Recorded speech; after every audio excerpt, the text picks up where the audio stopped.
অমর একুশে বইমেলা সোহরাওয়ার্দী উদ্যানে হবে বলে জানিয়েছেন সংস্কৃতি বিষয়ক উপদেষ্টা মুস্তফা সরোয়ার ফারুকী। 13 নভেম্বর বুধবার সচিবালয়ে গ্রুপ থিয়েটার ফেডারেশনের সঙ্গে বৈঠকের পর সাংবাদিকদের প্রশ্নের জবাবে তিনি এই কথা জানান। দর্শক, এ নিয়ে এখনকার টিভিএস নিউজ আপডেট, সাথে আছে আমি রঞ্জিত দেখার। সম্প্রতি গৃহায়ন ও গণপূর্ত মন্ত্রণালয় থেকে বাংলা একাডেমির কাছে পাঠানো এক চিঠিতে জানানো হয়, অমর একুশে বইমেলা সোহরাওয়ার্দী উদ্যানের পরিবর্তে বাংলা একাডেমি প্রাঙ্গণে করতে হবে। এ বিষয়ে দৃষ্টি আকর্ষণ করলে সংস্কৃতি বিষয়ক উপদেষ্টা বলেন, এ বিষয়ে গতকাল অনেকগুলো পত্রিকায় রিপোর্ট হয়েছে। রিপোর্ট হওয়ার আগে থেকে আমরা এটি নিয়ে কাজ করছিলাম। গণপূর্ত উপদেষ্টার সঙ্গে আমার কথা হয়েছে।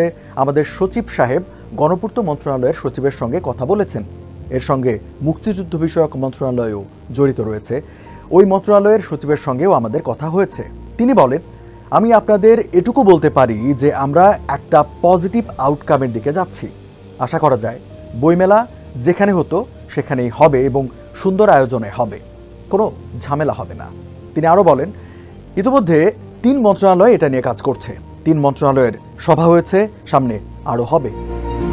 এরপর সাংবাদিকরা প্রশ্ন করেন, বইমেলা সোহরাওয়ার্দী উদ্যানেই হবে, এটা কি আমরা বলতে পারি?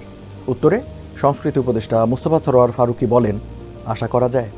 দর্শক, এই ছিল এখনকার টিভিএস নিউজ আপডেট। আরও সংবাদের বিশ্লেষণ জানতে টিভিএস এর সাথেই থাকুন।